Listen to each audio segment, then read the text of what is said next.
we had a harsh slap of reality. Like it was like a punch in the gut, punch in the face, whatever you were, like the harshest way you can just surprise someone, you know? My dad said, don't go. They kill first and then they ask questions. Don't go. And then the next day, it was a couple of days later that they killed Neda, and they let it just play out on the concrete, on the asphalt, with blood running down her face, the nose, the eyes, the mouth. That was plastered everywhere.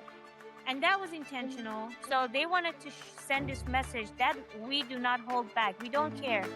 You could be a woman, you could be young, you could be old, you could anything. We will kill you. Hello and welcome to Andische Conversations. I have Leila here with me. Leila was born in Sari, in Iran's northern Mazandaran province, just after the 1979 revolution. Growing up during the Iran-Iraq War, she remembers a childhood filled with revolutionary slogans, mandatory school rituals, and the quiet tension of living under the ideological state, even far from the front lines of the war. Although she was raised in a relatively non-political family, the realities of the Islamic Republic slowly revealed themselves over time. The killing of Neda Agha Sultan during the 2009 protest became a turning point that shattered her distance from politics. Years later, during the Women Life Freedom movement, sparked by Mahsa Amini's death, Leila began speaking publicly online about Iran, freedom of expression, identity, and the future of Iranian society. Today, she lives in Texas and continues to use her voice to advocate for Iranians inside the country, especially young people who risk their lives protesting for freedom. Thank you so much, Leila, for joining me today. I'm honored to have you here. Thank you for having me.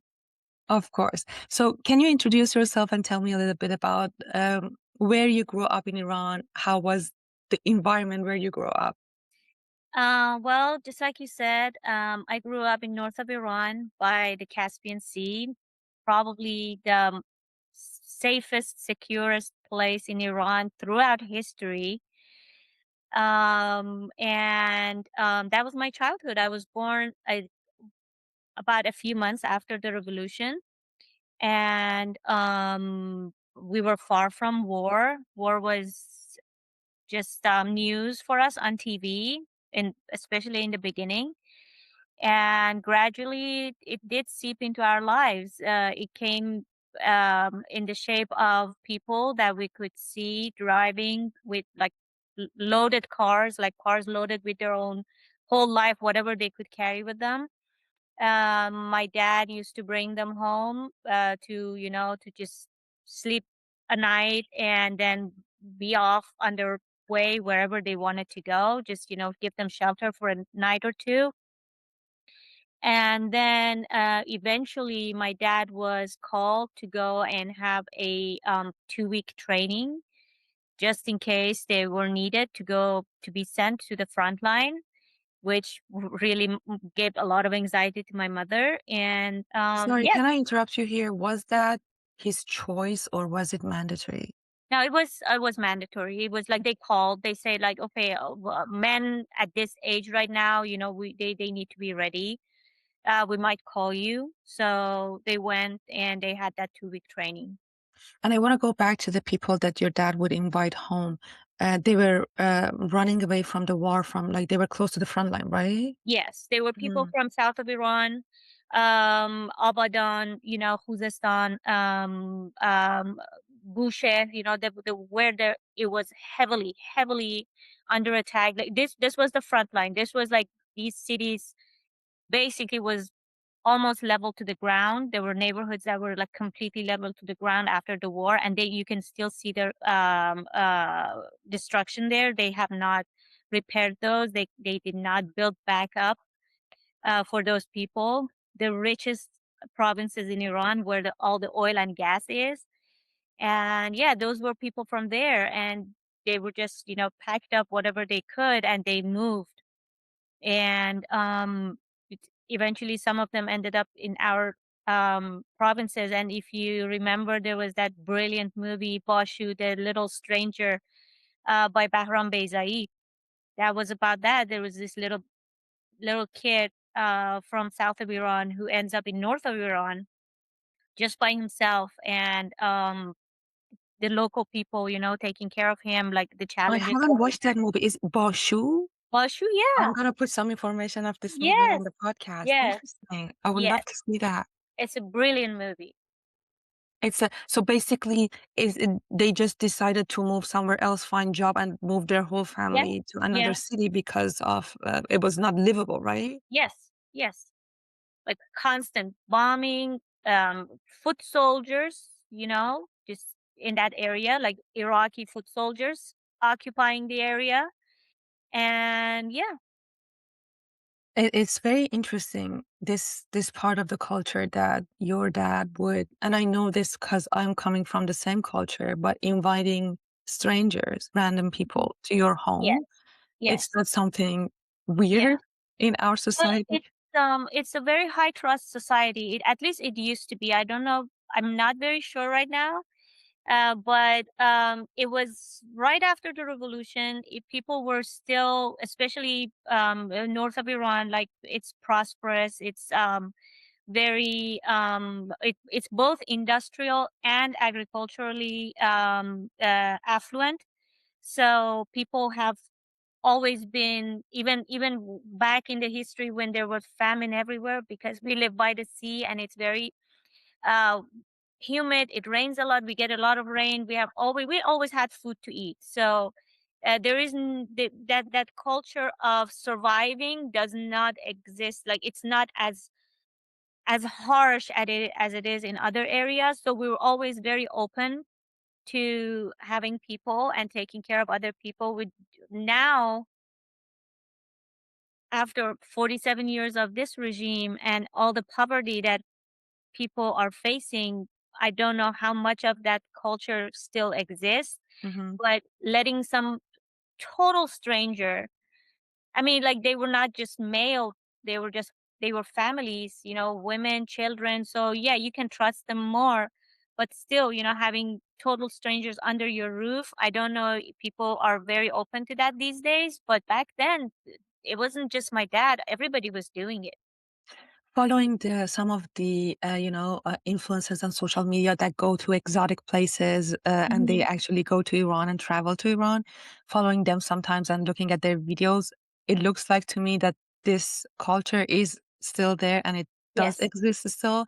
And I'm Yes. happy to hear that because I love Yeah. that part of our culture, the hospitality and the fact that we trust you, uh, you wear your best clothes and you Yep. put your best food on the table With for your those best strangers. dishes. Yes. Yeah. So that's amazing and I love it. Tell me Yeah. about your earliest memories after the revolution. Oh, the earliest memories,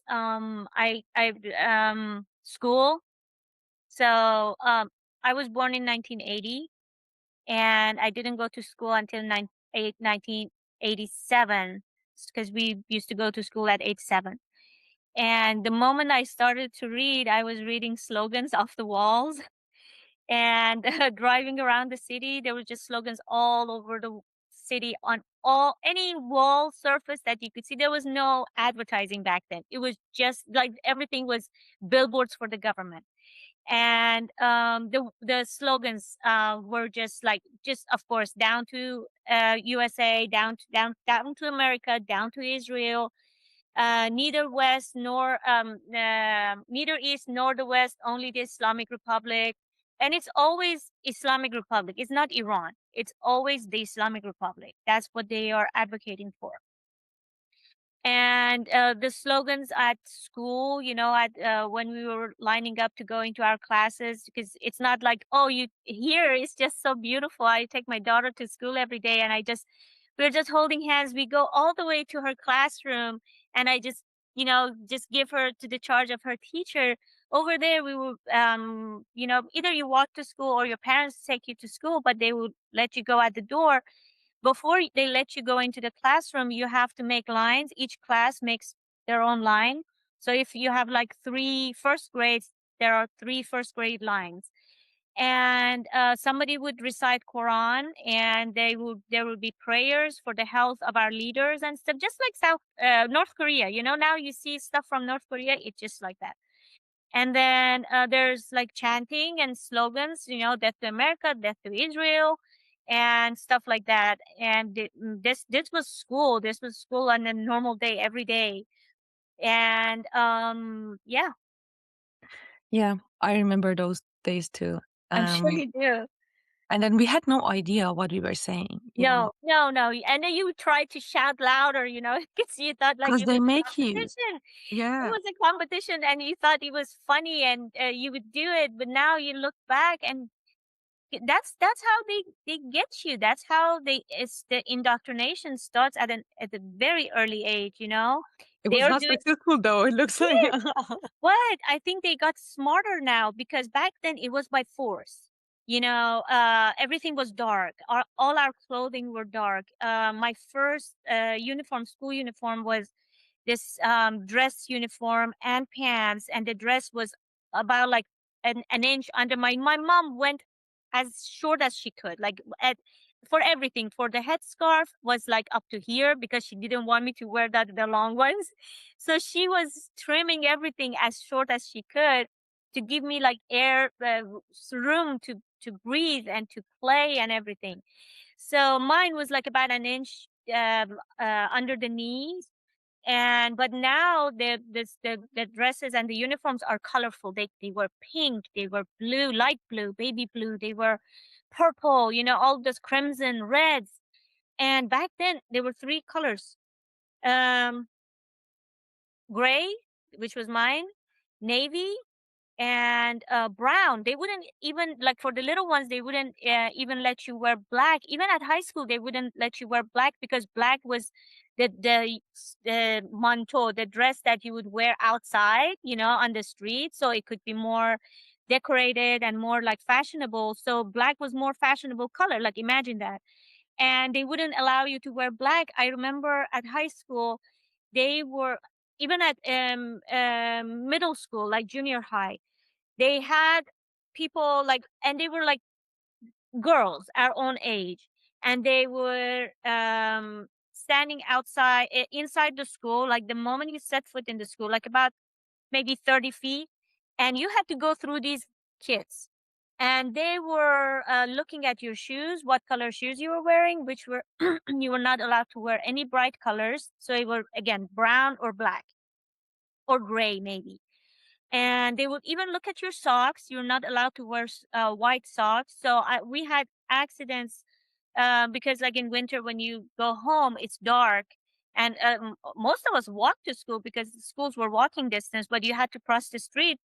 And kids were having accidents because they were wearing the black long veils, and the shoes were black, and it was like mm, it was the dusk, so it wasn't still too bright, but it was daytime. It wasn't still the nighttime, so it was dark. So, a lot of cars, back then it was manual, so you had to turn on your lights in the car so that, to see the road. And some cars did, some drivers forgot or didn't, and there would be accidents. Girls got hit by cars because of that.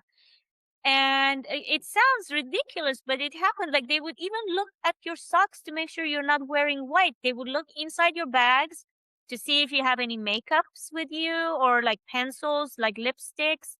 They would look at your face. I had a friend, she had this glorious, beautiful curled eyelashes, like naturally, like that her eyelashes, it as if like you did the curler.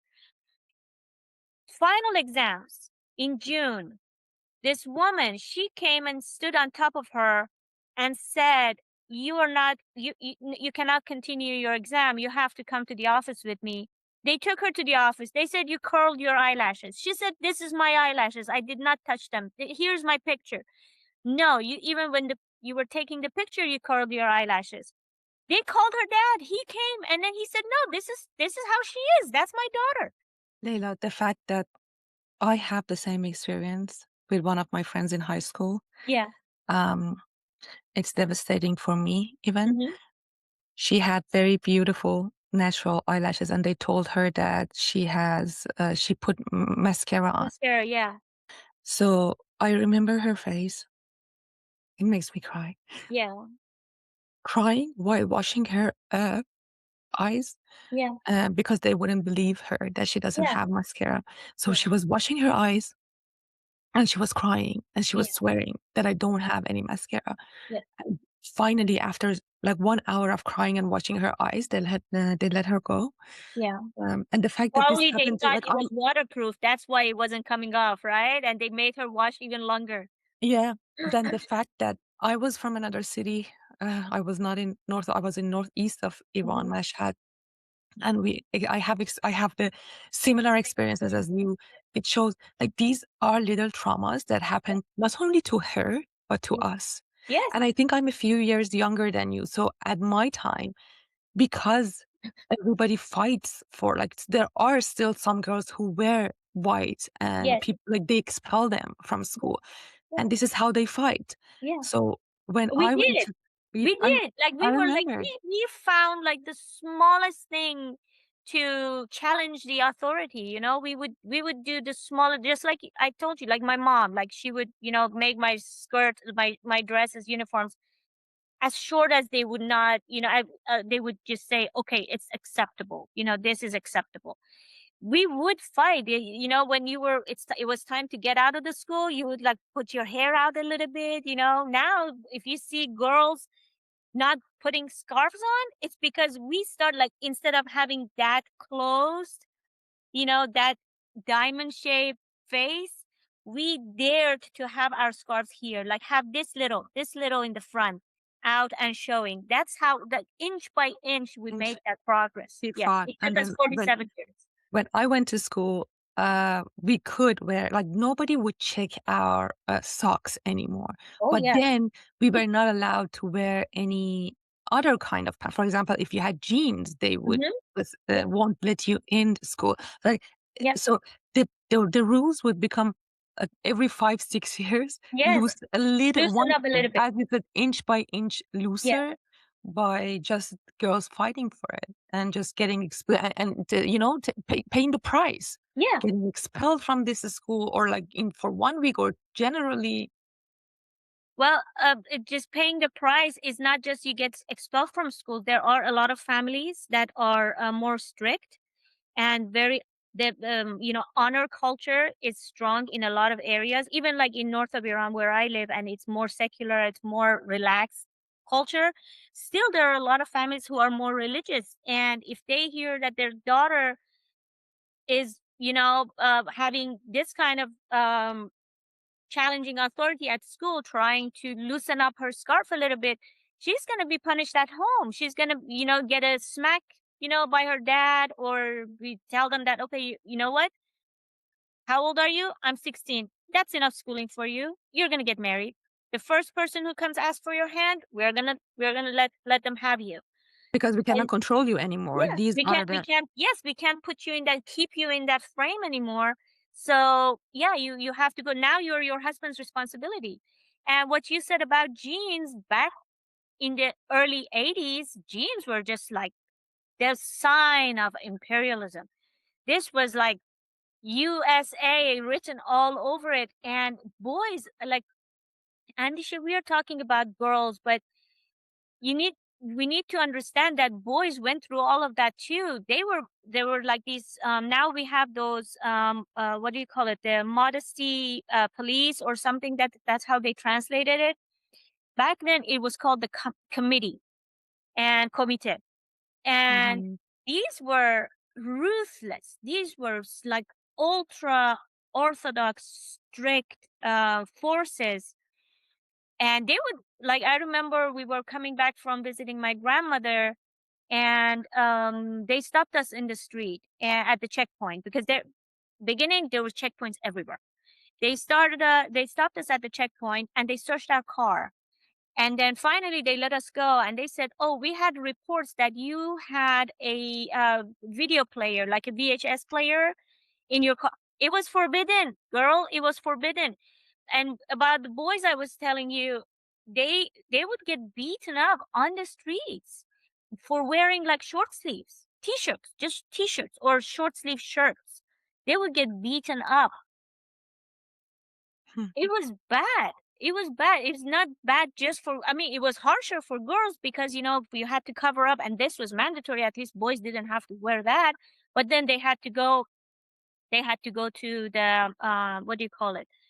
Military service for 2 Mhm. years, and a lot of them were taken to the war zones and they got killed. When I remember when my uncle was going, my grandmother was crying all like for the whole 2 years that my uncle was, and he was on, mm, he was one of them was and the other one wasn't in the war area. So for the whole 2 years, my grandmother was just like biting her nails off all the way to the quick, because anxiety. That's very difficult. And the Hmm. child abuse, it starts at 7 years old. They Yeah. wrap you up in Yes. something that you cannot even move. You Yeah. cannot play freely, and you have no idea as a 7-year-old why. Yeah. And and nobody's talking about it. Yeah. The human rights activists, and it's still going on. They are wrapped in pink Yes. wrapping papers But now, it's still pink, but it's still wrapped. Yeah, but they are still wrapped. yeah, And this is not okay, and it shouldn't be okay, and yeah, it shouldn't be normal. yeah, And it frustrates me that yeah. everybody acts like it's normal. Well, here's the deal. The reason that they are behaving this way and they are seeing us this way is they see it as part of our culture, which it isn't, right? It isn't part of our culture. It's imposed on us. But because we are considered Muslims and Iran is a Muslim country, they think that, okay, they are Muslim in their religion. They say, like, cover yourself. And this is part of their culture. And there are a few, what do you call it? Rebels. Well, those want to go outside their culture. So we shouldn't be interfering with their culture. We should respect their culture. That's how they see us.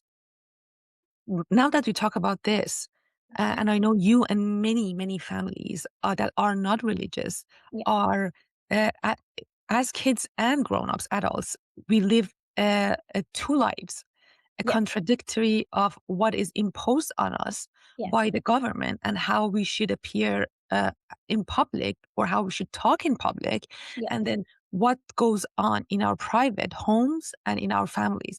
And as I hear from you, your family was not religious like No, the government.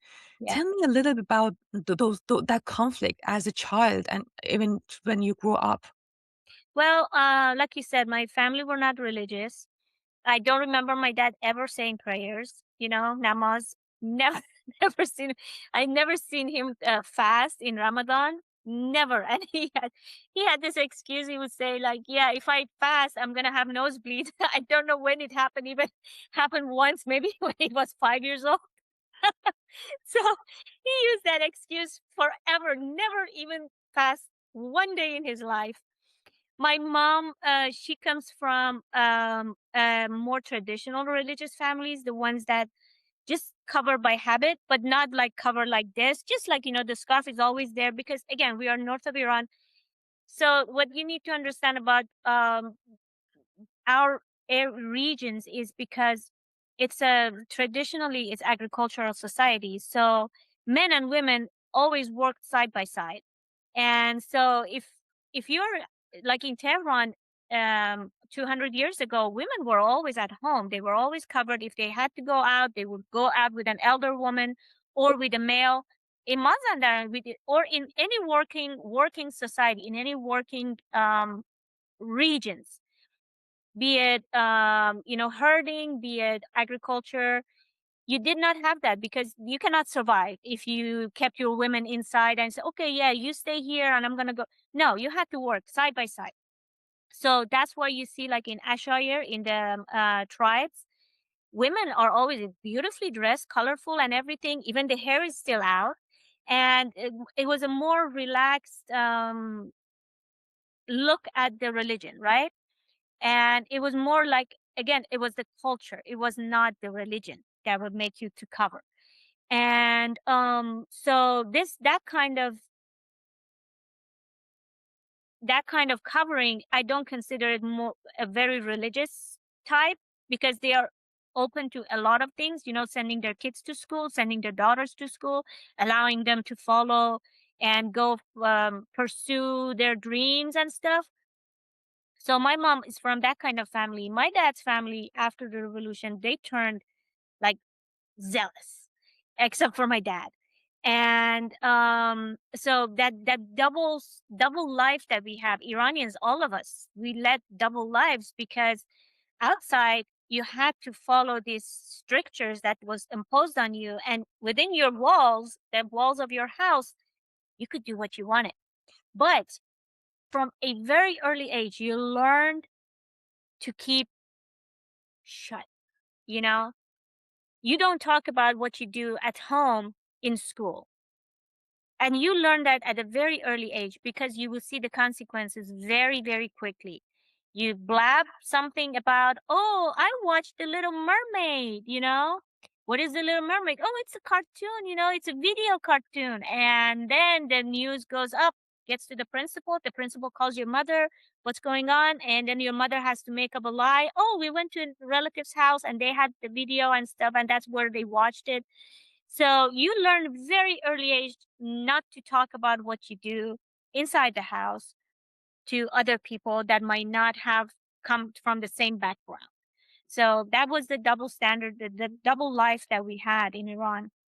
I think it's loosened up a little bit more because the society is more on the same level almost right now. Just we we do us, you do you. So, but back then it was bad. Yeah, yeah, I remember. Again, I heard this exact same thing from my dad. Hmm. Always, don't talk about it at school. Don't say what we do at home. And then my dad was religious, but he was one of those people who religious. Her religion was for him. My mom was not. For example, my mom didn't cover her hair. My mom had her own way, and my dad was okay with that, and he was religious. And there are different kinds of families Hmm. in Iran too. Like we have religious people, but again, as I agree with you, that it's not part of the culture. It's More imposed on. personal. It's more Yeah, personal, right? Yeah. exactly. You were having your own life. You just learned that okay, as long as I don't talk about it, as long as I follow all the rules, we are Yeah. gonna be okay. Yes. And you could continue doing that, but Mm. you stopped and you became publicly talk about it, Yeah. which puts you in danger. Tell me about how that started. Well, let me tell you a story that, and you will see how apolitic my family was, that I didn't really know what was happening in around me. So I think 1987 or 1988. I can't connect the 2 years together very well, when Khomeini died, the first leader. And I was, I think, in the second grade or third grade, I'm not sure. And we go to school one morning. It's June, and almost end of school, right? We go to school, and then 2 hours later or an hour later, they tell us, go home. You're gonna go home. The school is closed. We are shutting down. And we called your family. Actually, no, they didn't even call families. But back then, not everybody had phones, so they just sent the kids home. And that's another story. A lot of kids live near the school. You have your own school, near your in your neighborhood. But now that I just it just clicked. No, they didn't call. Like, I went to my grandmother's house because our house was very far from the school. So I would go to my grandmother's house. My father would come pick me up later. And we were leaving. We were like getting out of the class and going into the campus and walking out of the school. And I had a friend, and she was crying, like sobbing her eyes out. 7 or 8 year old kid, and an all girls school, by the way. No boys in the school. And I was like, "What's happening? Why are you crying so much? Don't worry, it's okay." She said, "Oh, Imam is dead. Imam was Khomeini. Imam Khomeini. Imam died," and she was sobbing. And I said, and I was patting her on the shoulder, and it's like, "Don't worry, it's gonna be okay." And I had no idea. And then we go home and I have another friend. I used to work with him. He told me this was like about 8, 10, no, like about 15 years ago. We used to work together. And we were exchanging stories. And he said he's 2 years older than me. So he was like 10 years old at that time. He came from a super political family, like all left, all mujahideen, not mujahideen, Cherik Fadai. And his uncle was executed at that time. And he said that when they said in school, they announced that Khomeini is dead and you can go to school to go home. He said, I jumped in the air and I said, he's, and he got beaten up by the school, by the Nazim Madrasa, not the principal, the other one. And he got beaten up because he said yes that Khomeini was dead, you know? And that's how different it was with my family and his family. Very embroiled in the politics. But yeah, I mean, I managed to wait through all of that until it was it 2008 with the green movement? I Neda think around again, yeah, 2009. I can't Yeah, correlate around, the years. yeah, And 2009.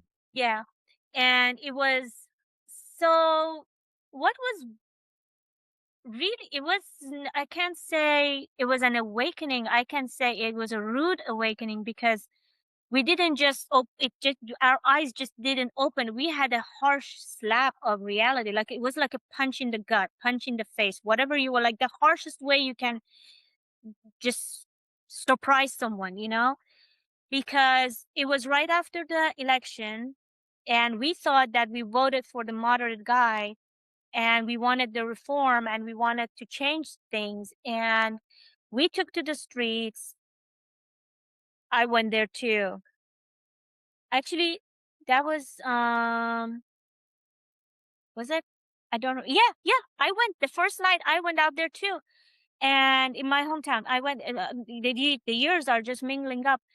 And my dad, that when we came home, it was after work. We went out on the streets in the rally, and then I came home and I was telling my dad, and my dad said, "Don't go. They kill first, and then they ask questions. Mhm. Don't go." And then the next day, it was a couple of days later, that they killed Neda, and they let it just play out. Any channel you were looking on TV, that scene, that girl on the concrete, on the asphalt, with blood running down her face, the nose, the eyes, the mouth, that was plastered everywhere. And that was intentional. They wanted to tell you. Actually, I read the story about how when Neda was going in the protest, there were a couple of women, one of those military women. They told her, "Don't go. You're beautiful. They're gonna kill you. Don't go." And she did, and she got killed. So I don't know how accurate the story is, but they chose very well. They chose this girl, and she was beautiful, and she was a girl. The fact that she was a girl, and she was young, so they wanted to send this message that we do not hold back. We don't care. You could be a woman, you could be young, you could be old, you could anything. We will kill you. And it worked. It worked because right after that, the Khamenei went on the Friday prayers, and then he said, "Anybody who comes out, we are not going to be soft with you guys. So your blood is in your hands. So you're just basically you're taking your life in your hands and you're going onto the streets." And that just we expected. We thought, okay, he's gonna be fair. He's gonna be like, okay, there was cheating in the election, and no, he said, my views. This second, Ahmadinejad, who was the other candidate, and they announced that he was the winner of the election. He said his views is closer to mine. So basically, it's like, okay, I don't care what you guys want. I want him. So that was it. That was for a lot of people, my generation, that was the time that we got involved in the politics of our country. And the other reason that this time the video of a girl getting killed brutally got widespread. I Yeah. remember 2003 that I started going to university. Only one or two of my friends, they had phones. Like the Mhm. smartphones were not there. There were just Nokia phones that you could just make a call and text message, but you couldn't take videos or No take cameras, yeah. pictures. But then around 2000, I think 5 or 6, it came out. Some phones came out Mhm. still, like they were not touch phones, but Yeah. you could take some video. And even that video in 2009, that video was the quality of the video, if you look Yeah. at it, is from a very like primitive phone. Yeah. Um, and the reason that now the internet got widespread and then smartphones, was available and everybody was having it, so it became harder. Like they were killing even worse from day Yeah. one. But Yes. then when the smartphones came out and internet was more widespread, they couldn't hide it basically. And Yes. because it was not hidden and now we could see it, as you Yes. said, it was a slap in the face. Oh my God. Like Yes. I knew they were brutal. I Yes. had heard stories. I Yes. had heard that I should shut up, but then I could see it with my own eyes Now, yeah, from because what you 2000, hear and then you see it with your own eyes. Yes. okay, then what did you do after that? Life went back to as it was before, and I think in it was 11, 15 years ago, 2011. That's when I left Iran, just purely by accident. I had a friend living in Turkey, and we were talking and stuff, and she told me, "Hey, come for a visit and stuff." And I was like, "Okay." And I told my family, and I went there for a visit, and I just happened to just stay. And I started working. To be honest, I did not want to go. I never in my life wanted to immigrate because I had a couple of marriage proposals before, and they lived abroad, and I didn't want to leave my family, so I just said no.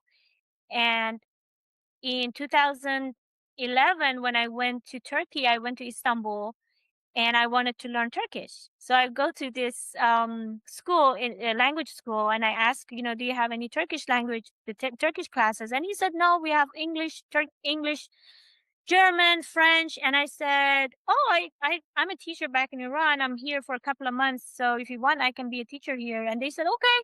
And so they gave me a job, and I stayed. And then I met my husband there. And then we dated for about a year, and we got married. So that's how I ended up here in the US. My husband is American. So yeah, So that's like, okay, and then I want to hear more when you decided to become public, oh, because talking right now I'm talking to you, okay, yeah. Leila, and I don't normally, I don't reach out to any Iranians who they don't have a public page, Yeah. because 100% of the time, first of all, it's like many people are more private. It's hard for them to talk. It's not just the government, but they have families in Iran, Yeah. and you cannot go back to Iran when you I do can't this. go back. I I haven't, haven't been back since 2018. for me, like Yeah. 8 years, I haven't been back because they can just arrest you, Yeah. and if you become too famous, they can also harass your family back Yeah. there. So a little bit hard for us. At the same time, I want people to see these videos, but at the same time, if I don't know, Yeah. it's a two-sided sword, and my family, I want them to be safe too. But we take the risk. Tell Yes. me what gave you that motivation? Because for me, there are many days that I know you have the same feelings, Yes. that I miss my hometown. I miss my family so hard. I can just cry. I can just lie down and cry. Yeah. It's not easy. We have kids. They grew up without grandparents. They grew up, and now it's been 4 months that they Yeah. cannot even see our kids. They Yes. we cannot even virtually connect to them. Yes. It's been brutal to all of us. Tell me what made you decide to be public? Well, let's go back a little bit further back, and I want to talk about my mom. Just like you said, my mom was a great lover of the royal family. She really loved the Shah. She really loved Queen Farah. She has green eyes like Queen Soraya. And she had this scrapbooks of their pictures. She would just cut out their pictures out of the newspapers and magazines, and just make scrapbooks. And we always talk about the generation that was born in the 80s, like me, as the burnt generation. نسل سوخته. In my opinion, our parents' generation is the burnt generation because they were super young when the revolution happened. They were in their teens, early teens, late teens. So they went to school in that time and they saw this huge wave of prosperity that occurred in the 70s, and like food at school, music classes, anything like you can imagine. They the, had Girl the, Scout, the Boy youth Scout. halls. Yeah, Yeah. youth halls, like the Hilal Ahmar, Khane Javanon, they used to call it My the. dad was part of Boy Scout. My mom was part of Girl Yes, Scout. yes, Yeah. my mom was Girl Scout too.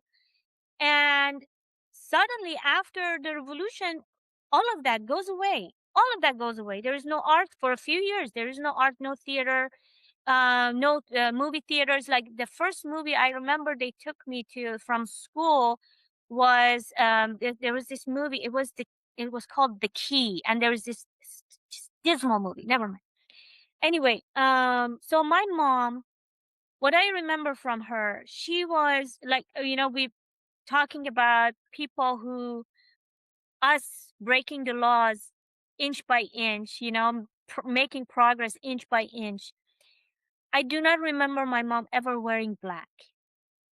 The black chador, this headscarf, the long one. I never remember her wearing black. From the start, there were the colorful ones.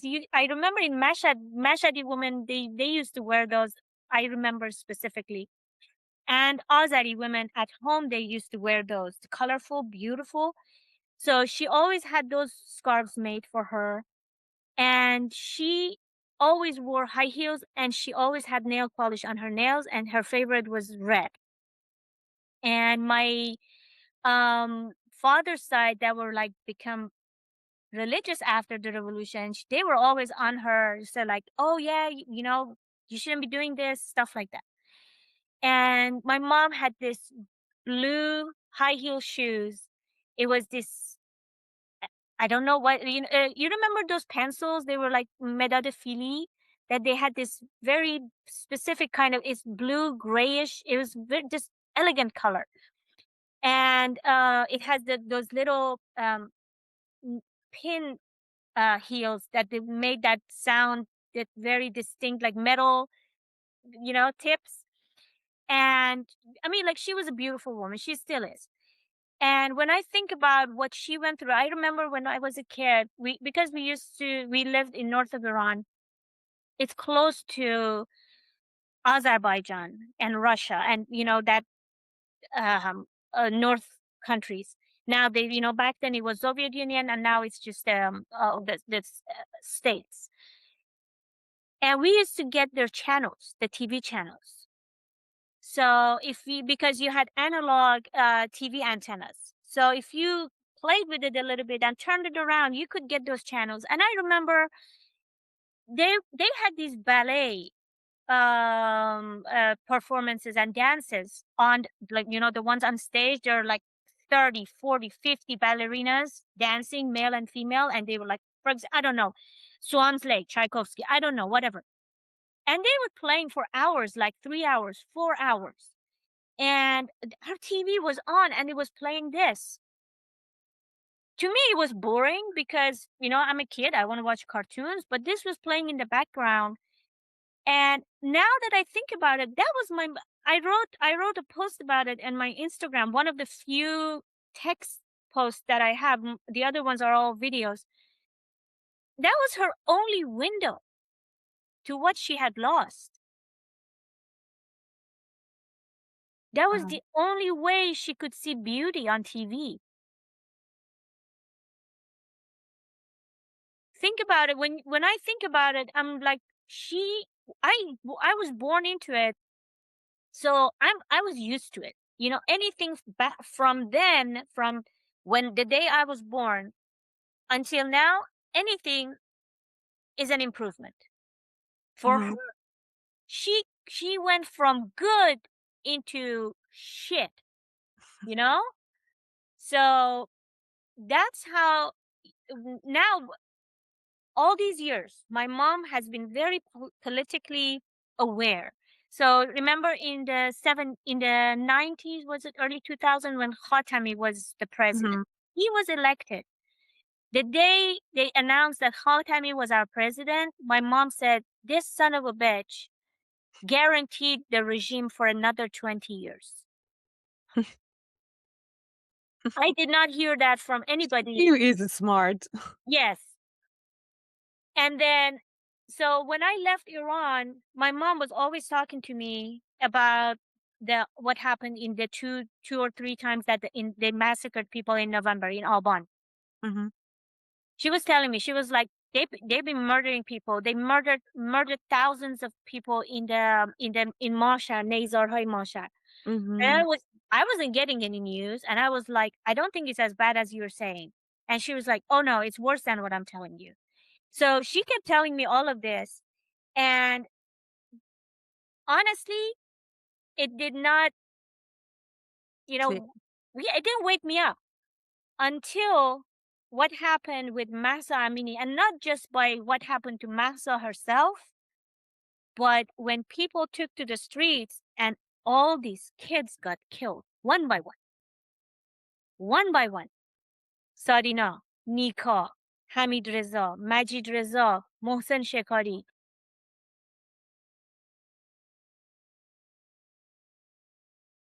Yeah, I still remember the morning I woke up with the news of execution of Mohsen Shekhari.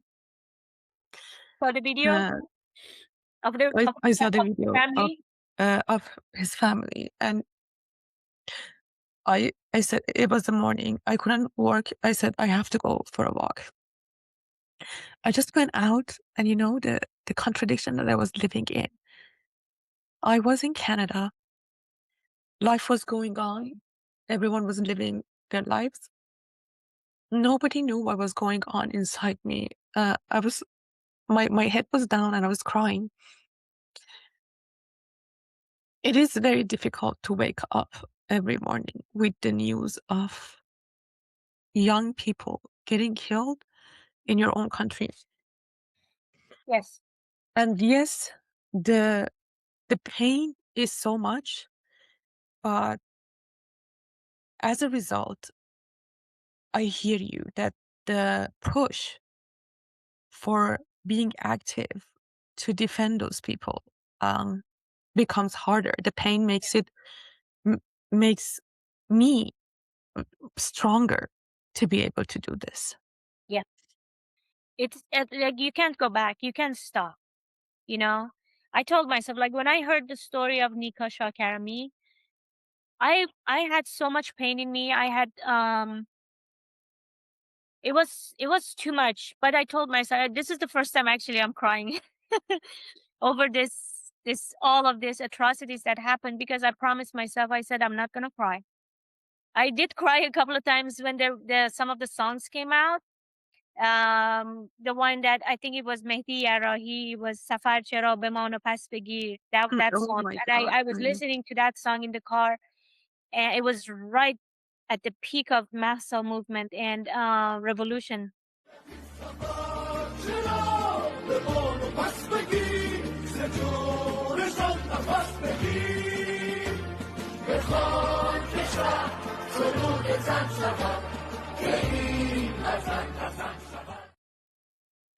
And yeah, it made me cry. But to be honest, with all of these kids getting killed like that left and right, it's just like as if they are flies on the wall and they are just killing our kids.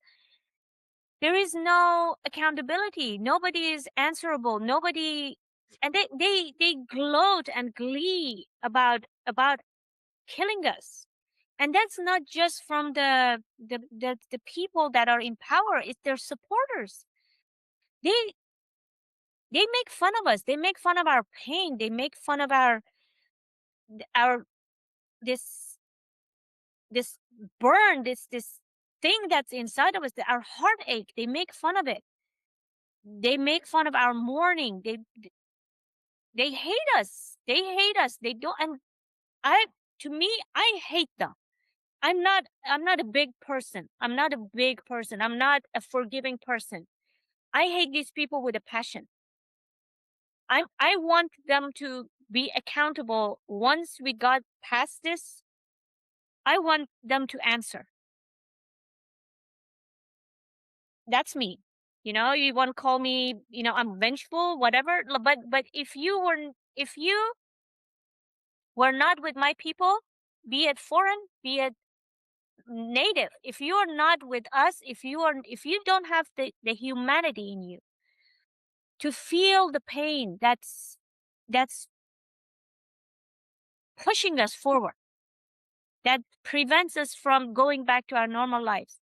If you don't have that humanity in you, then you should answer for it. Once the time comes, if you're a European country that is still supporting going Norway, just before we started talking, I saw this Instagram post that somebody from Norway, like one of the high-ranking government official, they went to Iran and visited with the members of the government. I saw that Pope gave the Iranian ambassador to, not ambassador, but the representative to Vatican. He gave them like this specific medal of that, whatever that they, like 40,000 people at the least.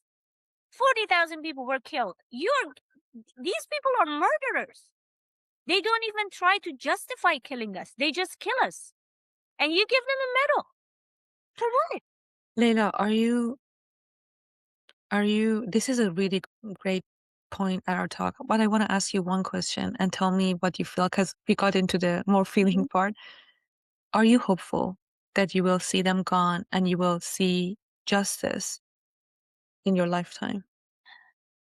Well, I'll tell you another story. It was 2021. We were in Istanbul because, again, I can't go back to Iran. My mom does not want me to go back to Iran. She says, "Your husband is American. You have a child. I don't want you to come here." So we meet up in Turkey.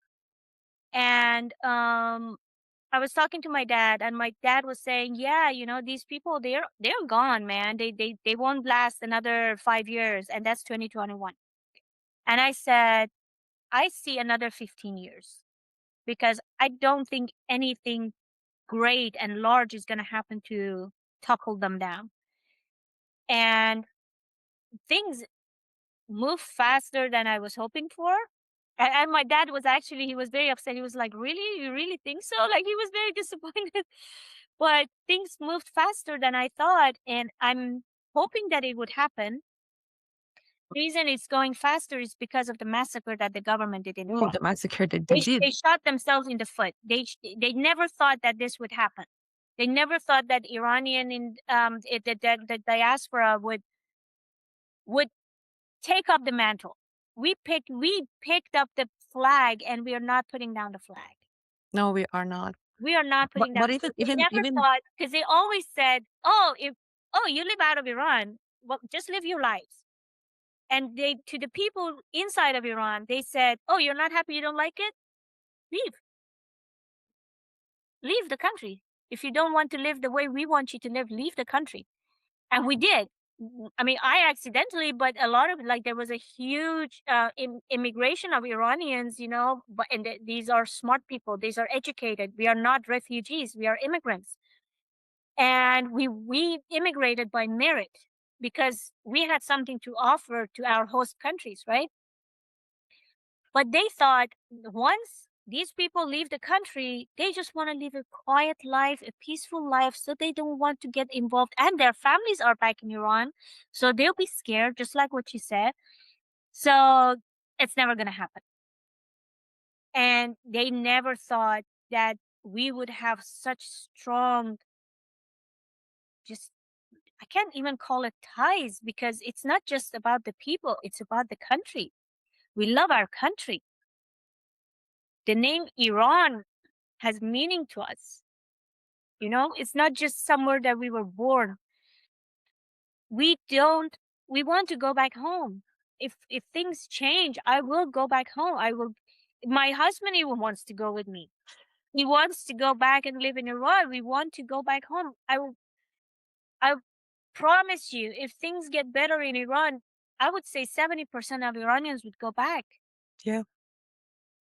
It's not just the people. Yes, we are sad, we are heartbroken. We cannot eat and sleep because they killed so many people.